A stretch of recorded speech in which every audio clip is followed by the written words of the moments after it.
Hello everyone and welcome back to Fire Emblem 6, The Binding Blade. My name is NBZ and we're against the true enemy here in Chapter 12. To liberate the people of the Western Isles, Roy heads for Utes, the Isle's largest city and its capital. According to Elfin, Lord Arcado, who is in charge of overseeing the Western Isles, is an Etrurian of high nobility, but not of importance to the Etrurian court. Roy, still wary of how Etruria may respond to his attack, prepares his soldiers to rid the Isles of Arcado to rescue the people.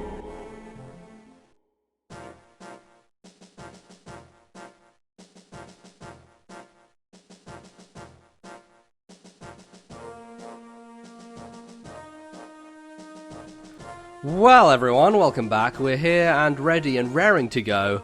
Oh god, you're going to hear a lot of things about Fire Emblem Fate's Birthright from me, probably during the next few videos. But let's not forget what we're talking about here, while I dump those thoughts on you, but we have a lot of things to do. We have a chapter here, one which is kind of infamous for me in the past, because it took me a little while to do this on my first run-through, back in the day when I first got this ROM running with an English patch, and yeah, there's some things that are a little annoying about it, but there are key aspects that we need to do. Number one, we need to recruit a couple people, so we need to have a couple of people ready. And number two, we need to do this under a time condition, because in order to unlock the Gaiden chapter, that is the 12X chapter, we need to beat this turn in less than 20 turns. Or should I say this map? Did I say this turn? I don't know. Words, they're not coming out of my mouth very well. But we shall get to that as soon as I pick my units and set my team up. So I'll be back in a second. Alright folks, we're ready and raring to go. I have brought a team of vagabonds with us. We have the standard lot, but we also are going to bring along two thieves this time. Why? Because there are a bunch of chests, and they're both on kind of either side. And if you noticed when we first took a look at the map, well, we'll have a little gander. We have part of the crew over here, the other part of the crew on the other side. So we're going to have to fix some shit here. I actually probably should have done this while I wasn't futzing around, but we're going to have, I want Alan over here, I want Clarine over there actually. We'll bring Saul over this side as our healer. We want one of the thieves on our side. I'm going to bring Chad over. And instead of Chad, I think we might go with Deke on that end. He should be good to go, although he's probably going to be better served taking out some axemen here. But he should be good to push through. Tate, yes, I think Tate will do well. I think Dorothy will do well here. And I think that should be it. We might want to put Shanna over that side, because she is more powerful than Tate is. We want both of them to be useful, of course. It's pointless otherwise, right? Completely. So, you know what? Lance should go over here. Instead of Deke, maybe? Maybe? Nah, Deke's good there. Dorothy, I think we need range. You know what, Lance, you're going to stay here. Alright, with all that figured out, I think I'm going to return here. We'll pop a quick save. And let's get underway in Chapter 12. See what's going on here.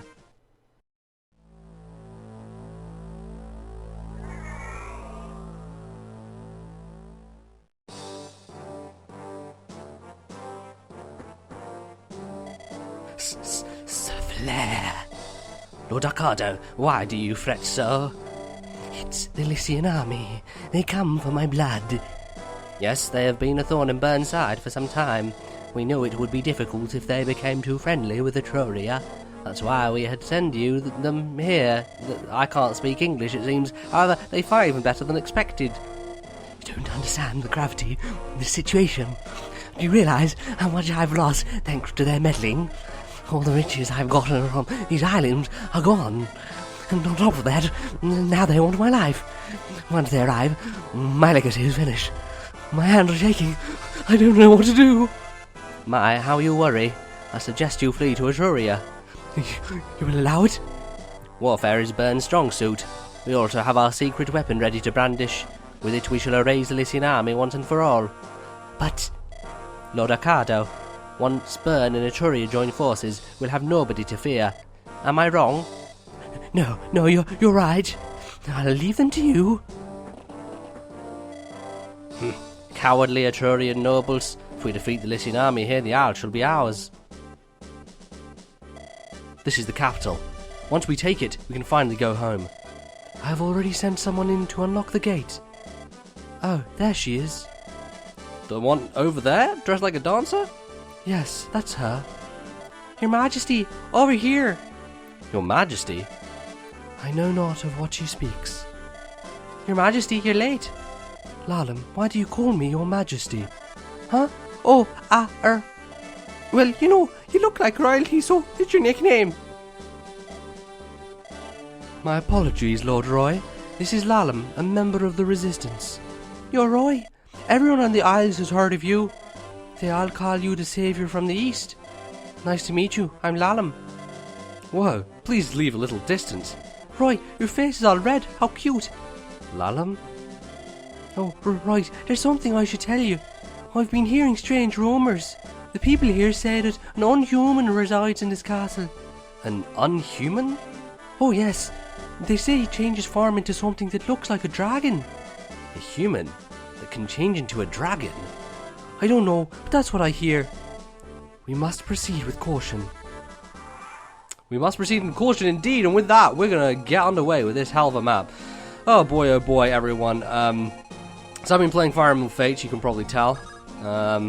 Seeing as I haven't uploaded any of this in a little wee while. And that is, of course, a result of being skin deep, knee deep? I don't know how deep. Pretty deep into the bowels of Fire Emblem Fates Birthright. And let me tell you what, I had a visceral reaction to the game when I started. Not in a good way, actually. Not in a good way at all. I was incredibly negative on Birthright when I first started playing. A lot of it really due to new mechanics, a lot of it also due to my own stupidity. Because I decided, oh, it'll be fun to just play on hard classic on my first time through. Why not? Because, you know, I know Fire Emblem. I should be fine, right? Right? No, the thing is, like, these new mechanics just kind of... I wasn't getting them in my brain. Brain wasn't having them. I didn't like them. I was angry about them. And so I started on a hard classic, right? It's going well. It's going okay. Like, I think it's cool. But I get to fucking... Oh, Tate, you suck. I get to Chapter 5. Chapter 5, uniquely challenging. In the sense that it presents you with being a fucking dragon, and you have units beside you who are weak as all shit, literally pathetic, and a bunch of, like, really tough enemies to go against. And also, I thought that if Ryoma died, I wouldn't get him for the rest of the game. So also that, so I was kind of rushing through it. So I did it like 7 different times, because I kept trying to get quickly down there to Ryoma before he got killed by the thing. And guess what? He got killed by the thing every time, and also, like, 7 other people died. So I was mad. I was fucking mad. Because, like, there's so many bullshit things about it, right? Okay, I get it. They got a new weapons triangle, la-di-da-di-da, happy fun times. But here's the problem. It doesn't make logical sense in my Fire Emblem brain, right? Archers should do, like, 0 damage to knights and generals. They should do 0 damage, but yet in this game, because of the weird way the triangle is set up, archers instead are some godlike entity that pierce through fucking, like, platinum. Ah, there you are, Ain. Oh, God! I'll make a report about the Lycian army to General Narcian. I want you to defend the castle while I'm away. Understood. Who's there? Just the wind? I'll take my leave now. I'll leave them to your discretion. Understood. Lycian army will hardly be able to stand against this dragon. Normal weapons won't even scratch its skin. These Manakets certainly are terrifying beasts. So that's what the Unhuman is. Bern really has brought dragons into this world. What to do now? I guess I'll pose as a soldier and absorb the dragon's power. So, as I was saying, Archer's godlike in this universe that has been created of Fates. And it doesn't make any fucking sense. Like, okay. Tome users, because they're lumped in with swords, because for some reason swords and tomes, I guess because Awakening, right? Because the tactician class, swords and tomes. Oh, fucking don't put him to sleep. Don't, you son of... Please, don't. Oh, thank you, Chad. Thank you, God. Fuck the sleep ones. Let me tell you one thing. Fuck sleep ones. All the time, every time. I just gotta get out of their way. Holy balls. So, let's continue our story here. So I was just fucking mad, because, like, it doesn't make any logical sense. It's not like it should. But it was, like, going against every impulse that I ever have when it comes to these Fire Emblem-y games. And so, like the sword tome thing, yeah, it was like bullshit. I was like, this shouldn't be how things work. So, like, you use tomes on generals, and it's like they have a better chance to dodge out the way, because, like, you know, they're lances, and so lances are better than that in this universe. Look, okay, here's the thing. I would be fine if they separated them out. I would be perfectly fine if it was tome beats bow beats Ninja Gaiden weapon, right?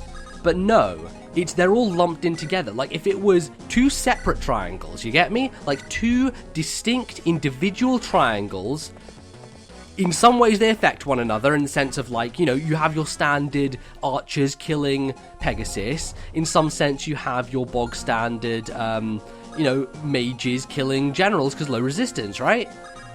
But just fucking separate them, god damn it. Like, it's just the most frustrating thing in the world, because you get in those situations where it just seems like it shouldn't be. And I understand they've balanced it for that and all this nonsense. I get it, but it doesn't stop me from being annoyed with it, and I'm kind of used to it. But at this point, you know, even now I'm trying to think, like, wait a second, is tome, okay, so tome beats axe and bow, but then bow is, okay, beats lance and shuriken, but the axe is the weakest to the... Oh, God. Maybe I'm dumb. I don't know. Maybe I'm just a dumb fool. I'm an idiot, but... I'm gonna let you know. I'm just not a fan of where that went. So that's one thing, okay? It's one thing. Second thing is the weapons themselves.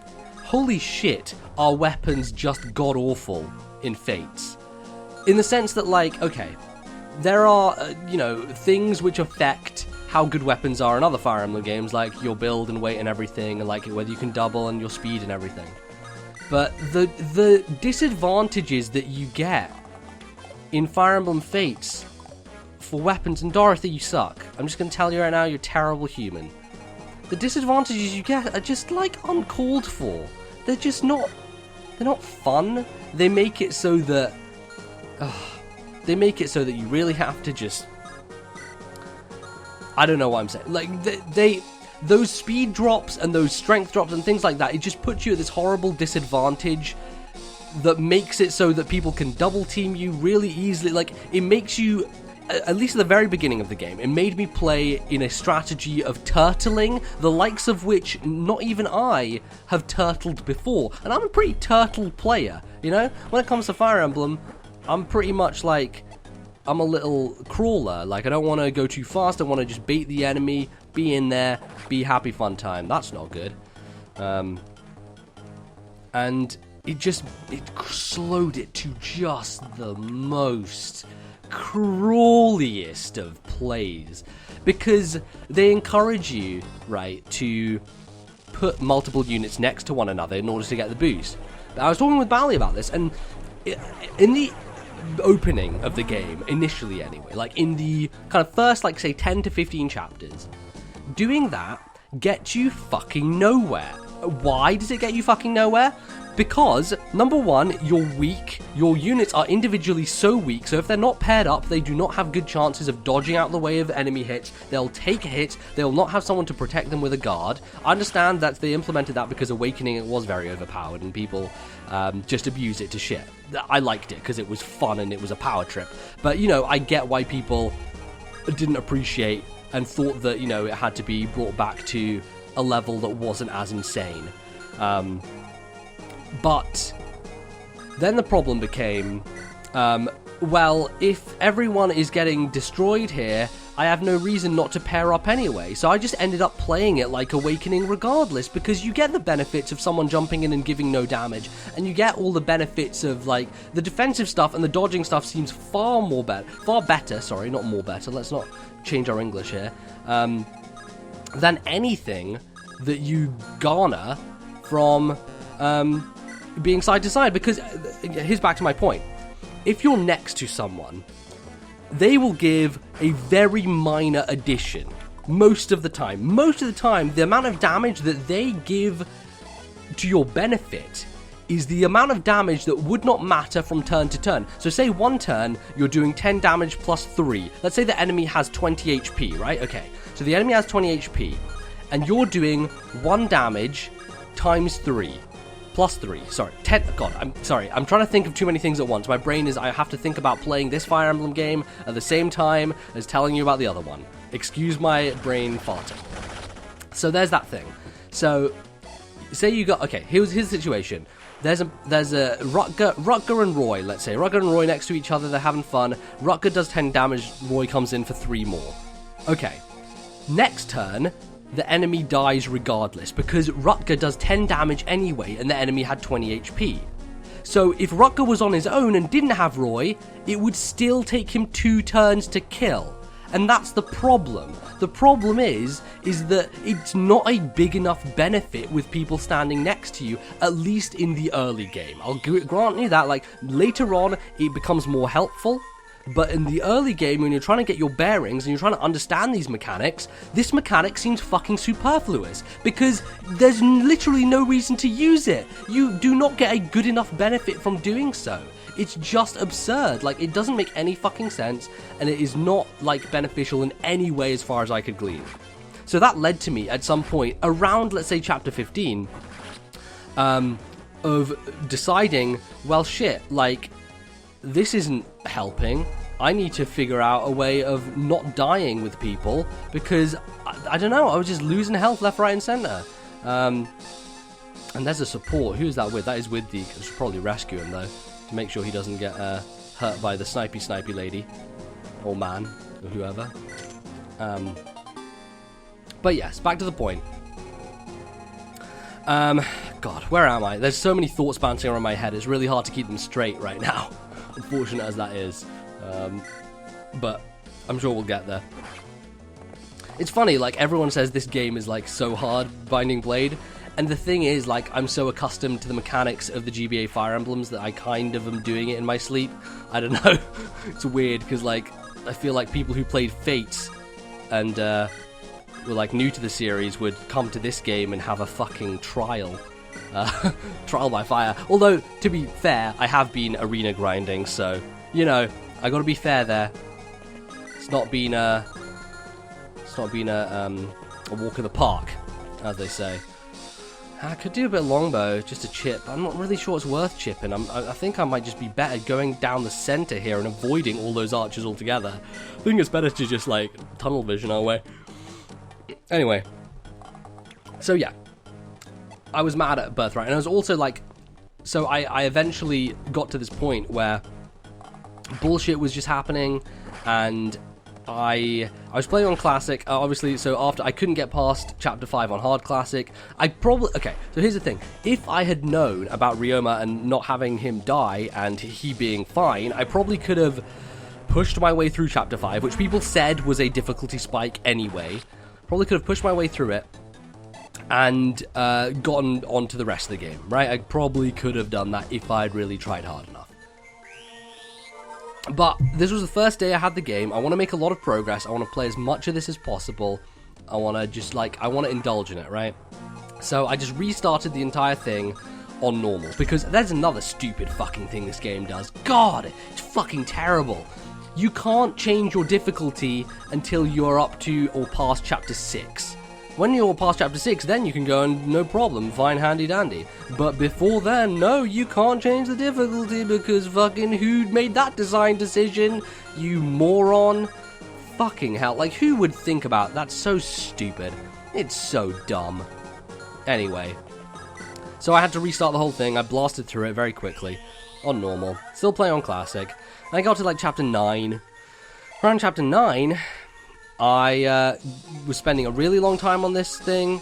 It was a difficult chapter. Not really difficult. It was just a time-consuming one. It was a time-consuming chapter. I spent a lot of time on it. And I lose Silas at, like, the last hurdle. because of a crit. And I was like, okay, well, fuck this. Because it just doesn't seem worth it. It just didn't seem worth... I'd just gone through this map, which, to be honest and frank, was kind of boring in terms of design. Just a bunch of enemies running at me, nothing particularly special. And I just would have had to go back and grind through that whole map again. And I said no. I said I'm going to switch to casual and say fuck it. And you know what? I played Awakening my first time on normal casual anyway. So why should I even care? Why should I even care? And the answer, my friends, is I shouldn't have cared. Because I'm having a much better time now. And I'm enjoying the game much more for it. Because there's no nonsense going on, you know? No nonsense happening. And that's how I like to live. No nonsense. I'm all about no nonsense. So I've been playing it a bunch. And it's hard to say that I dislike the game because it's Fire Emblem and I love Fire Emblem regardless. You know, it's one of those things where it's like, it's always going to be the thing that I really enjoy, so, you know, I can't really... God, what my brain is trying to do, okay, I want to think, okay, Roy, I need Roy to be up there, but I don't want to be up there too quickly. Gotta be watching out for this bastard. Okay, he's there. Okay, I want Alan to roll forward, but I also got to kill this guy. Maybe Alan should kill that guy. Maybe I should wait. Maybe, what's Lance got? Has he got Javelin? Lance has Javelin. Lance can kill him. Okay, I'm going to get Alan to move forward to 2 blocks. I'm going to get Tate to go there. Wait, have Lance go for the Javelin kill. The 72 should be able to. Okay, no problem. Lovely jubbly. Oh, and he's a level up too. Good job, Lance. You're getting close to being a paladin as well. Joining your friend over there. And okay. But yeah, okay. So my main point being, anyone who says that Awakening is who says Birthright is easier than Awakening is a goddamn fucking lunatic. A raving, mad, goddamn lunatic. There is no way in hell Birthright is anywhere close to as easy as Awakening, you bloody crazy people. What are you on? It just feels like it's so much harder to keep people alive and to be caught out in Birthright, because the god mode of the pair-up system in Awakening allowed a level of destruction in your wake that was nigh on untouchable. And even now, I'm at chapter 26, and I don't feel that my characters are untouchable. My Corrin, for example, my avatar, NBZ, has a resistance of 7. Partially my fault, because I made his resistance low, not realizing that he also carries the Yato, which makes his resistance go down more, because of fuck that idea of weapons lowering your resistance and defense. Jesus. That's really my biggest sticking point. Fuck that. Lowering resistance and oh my god. Weapons that you just hold. Oh my. Hate it. Anyway. Hey, Captain. Shut up. Please, don't call me Captain. Why not? Back in Ilya, we always call our leader Captain. I don't like it. Alright, okay, then I'll call you Big Man, like Lawton Wade. No. Shoot, can't use that either. Just call me Deke, like you always have. No, I always feel left out when they call you Big Man and I call you Deke. Don't be ridiculous. Come on, let's go. Hey, wait, Deke. There's a support level. Okay. God, where was I? Who knows? Who knows where I am ever? All I know is I'm going to end this video. Pick up next time. You can hear me rant a bit more. And I'll hopefully get into some of the good stuff. Because there's a lot of good stuff in Birthright. I'll talk about it. So, see you guys next time. Thanks for watching. And, yeah, see you in a bit. Bye bye.